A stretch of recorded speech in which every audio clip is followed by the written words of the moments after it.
نحمدہ ونصلی علی رسولہ الکریم بسم اللہ الرحمن الرحیم۔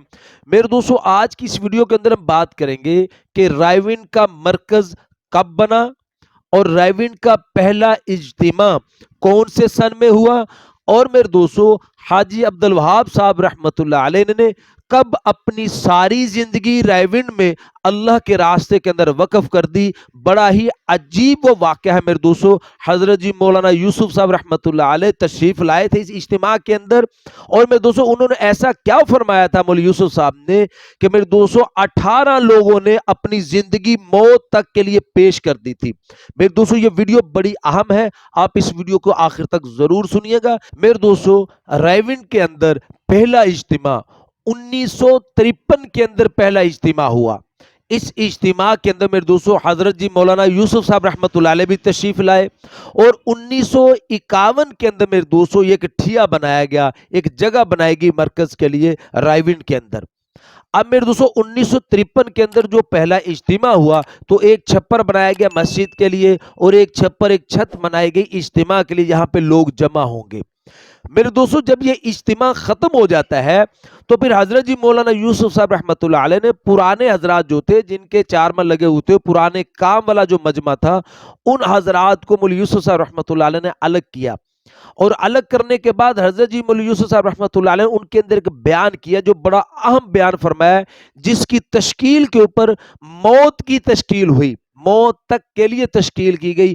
اب وہ حضرت نے کیا ارشاد فرمایا؟ حضرت جی مولانا یوسف صاحب رحمۃ اللہ علیہ نے ارشاد فرمایا کہ بھئی ہمیں ایک ایسا مجمع چاہیے جو موت تک یہاں مرکز میں پڑا رہے، اس مرکز کو آباد کرنے کے لیے۔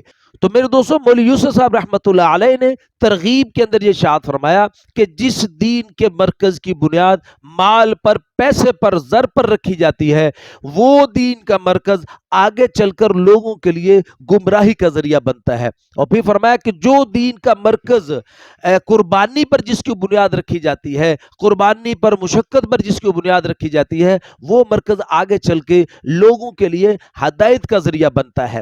تو میرے دوستو مولانا یوسف صاحب رحمۃ اللہ نے فرمایا کہ بھئی ہمیں اس مرکز کو آباد کرنے کے لیے ہمیں ایسے ساتھی چاہیے، ایسے لوگ چاہیے کہ جو موت تک اس مرکز کے اندر ٹھہرے رہیں، موت آ جائے لیکن اس مرکز کو چھوڑ کر نہ جائے۔ لیکن ایک بات ذہن میں رکھو کہ اس کا کھانا ہمارے ذمہ نہیں ہوگا، اس کا پانی ہمارے ذمہ نہیں ہوگا۔ بھوک آئے گی، کھانا ہماری ذمہ داری نہیں ہے، پیاس آئے گی، پانی ہمارے ذمہ نہیں ہے، وہ بیمار ہوں گے تو دوائی ہمارے ذمہ نہیں ہے۔ تو بھئی یہ ایسی تشکیل حضرت مولانا یوسف صاحب رحمۃ اللہ نے فرمائی کہ فرماؤ بھئی موت تک کے لیے کون تیار ہے؟ تو میرے دوستو فرماتے ہیں کہ سب سے پہلے حاجی عبدالوہاب صاحب رحمۃ اللہ علیہ کھڑے ہو گئے اس تشکیل کے لیے، یعنی اس تشکیل کے اندر پورے 18 آدمیوں نے اپنی موت پر بیعت کی۔ حضرت جی مولانا یوسف صاحب رحمۃ اللہ علیہ کے ہاتھ پر موت تک بیعت کی۔ تو فرمایا جاتا ہے کہ جو شخص بھی کھڑا ہوتا، جو شخص بھی نام کے لیے کھڑا ہوتا تو حضرت جی اس کو الگ لے لیتے، مجمع سے الگ کر کے پھر یہ بات دہراتے کہ بھئی دیکھو تم نے اپنے آپ کو موت تک کے لیے پیش کیا ہے، تو اب تمہیں بھوک آئے گی تو کھانا ہمارے ذمہ نہیں، پیاس آئے گی تو پانی ہمارے ذمہ نہیں ہے، بیماری آئے گی تو دوائی ہمارے ذمہ نہیں ہے، تیار ہو؟ وہ کہتا ہے تیار ہوں، تو پھر اس کو الگ کر لیتے۔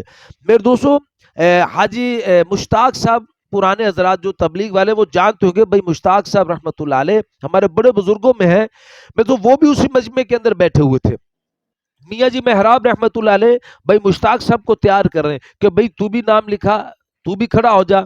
تو حضرت جی مولانا یوسف صاحب رحمۃ اللہ علیہ نے ان کو دیکھ لیا تو ڈانٹا کہ نہیں بھئی کوئی کسی کو تیار نہیں کرے گا، کوئی کسی کو تیار نہیں کرے گا، خود سے تیار ہو جائے۔ اگر آپ کے کہنے پہ یہ کھڑے ہو گئے تو اگر کل کو ان کے اوپر حالات آئے اور یہ پریشان ہو گئے تو پھر یہ آپ کو کوسیں گے کہ آپ کی وجہ سے یہ معاملہ بنا ہے، آپ کی وجہ سے یہ حالات ہیں، اس لیے خود سے کھڑے ہو جاؤ۔ تو میرے دوستو فرمایا کہ 18 آدمیوں نے حضرت جی مولانا یوسف صاحب رحمۃ اللہ علیہ کے ہاتھ پر بیعت کی، موت تک کے لیے بیعت کی۔ تو میرے دوستو رائے کے اندر اتنی بھوک آئی، اتنی بھوک آئی، فرمایا کہ 3 دن کا فاقہ تو معمولی بات تھی، معمولی بات تھی۔ میرے دوستو حافظ سلیمان صاحب جو تھے، حافظ سلیمان صاحب بھی ان 18 آدمیوں میں سے تھے۔ حافظ سلیمان صاحب فرماتے ہیں کہ ہمیں کئی کئی دن گزر جاتے تھے، ہم سالن کا منہ بھی نہیں دیکھتے تھے۔ فرمایا ہمارے سامنے اگر کوئی کھانا آ بھی جاتا ہمارے سامنے، اگر کہیں سے باہر سے مہمان تشریف لاتے تو میاں جی عبداللہ رحمۃ اللہ علیہ ہمارے سامنے سے اس کھانے کو اٹھا کے وہ مہمانوں کو دے دیتے، ہم پھر بھوکے رہ جاتے۔ حافظ سلیمان صاحب فرمانے لگے کہ ایک وقت ایسا ہے کہ 18 دن گزر گئے، 18 دن تک ہم نے سالن کا منہ نہیں دیکھا، 18 دن گزر گئے۔ اور میرے دوستوں فرمایا کہ پھر میرے پاس ایک شخص آ کے کہنے لگا کہ آپ کی بیٹی بیمار ہے، اور اتنی بیمار ہے کہ موت کی کشمکش میں ہے، آخری سانسوں پر ہے، آپ ان کی جا کے خیریت پوچھ لیجئے۔ فرمایا یہ مرکز کے باہر انہوں نے خیموں کی شکل کے اندر ان کو رہائشیں دی ہوئی تھی، تو یہ حضرات وہاں تشریف لے گئے سلیمان صاحب۔ تو جب یہ گھر گئے بچی کو ملنے کے لیے تو وہاں ان کی ایک رشتہ دار عورت ایک آئی ہوئی تھی، سالن لے کے کچھ سالن لے کے ان کے گھر آئی ہوئی تھی۔ حافظ سلیمان صاحب 18 دن فرماتے ہیں مجھے گزر گئے تھے کہ میں نے سالن کو دیکھا نہیں تھا، میں اپنی بچی کو بھول گیا، میں کھانا کھانا شروع ہو گیا۔ فرمایا کہ وہ جو عورت مہمان آئی تھی وہ بڑی پریشان ہو گئی کہ ادھر بچی موت کے قریب ہے اور اس کو کھانا کھانے کی پڑی ہوئی ہے، لیکن اس کو یہ کیا پتا تھا کہ 18 دن گزر چکے ہیں، اس نے کبھی سالن کھانا تو دور ہے، آنکھوں سے دیکھا بھی نہیں ہے۔ فرمایا ہم کیا کرتے تھے کہ ہم نمک اور مرچ کو پانی میں اس کو حل کر کے اس کو روٹی کے ساتھ کھا لیتے تھے، اور روٹی بھی میرے دوستوں تقریباً ایک ٹکڑا ہے، یعنی ایک روٹی پوری روٹی کے 4 حصے کرو تو ایک ٹکڑا تقریباً ملتا تھا۔ فرمایا جو اور مکئی کی روٹی ہوتی تھی، جو اور مکئی کی روٹی ہوتی تھی، گندم کی روٹی تو فرمایا کبھی کبھار ملتی تھی۔ میرے دوستو اس مشقت کے بعد میرے دوستو یہ مرکز آباد ہوا۔ میاں جی عبداللہ صاحب رحمۃ اللہ علیہ فرمایا کرتے تھے، فرمایا لوٹ لو بھوک کے مزے، پھر قیامت تک یہاں بھوک نہیں آئے گی۔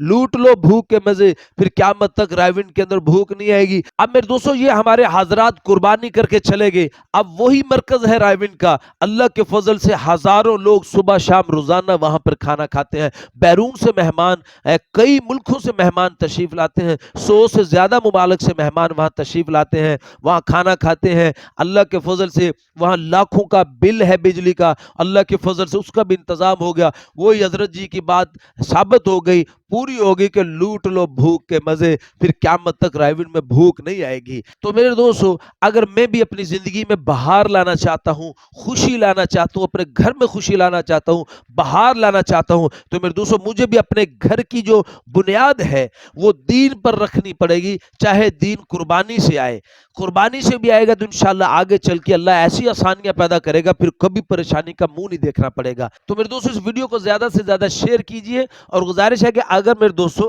آپ نے کوئی خواب دیکھا اور آپ اس کی تعبیر جاننا چاہتے ہو تو میرے دوستو آپ ہمارے ساتھ جڑ جائیں، ہمارے چینل کو سبسکرائب کر دیں، اور کمنٹس کے ذریعے میرے دوستو آپ اپنا خواب بیان کر کے ہم سے اپنے خواب کی تعبیر پوچھ سکتے ہیں۔ ملتے ہیں انشاءاللہ اگلی ویڈیو میں۔ السلام علیکم ورحمۃ اللہ وبرکاتہ۔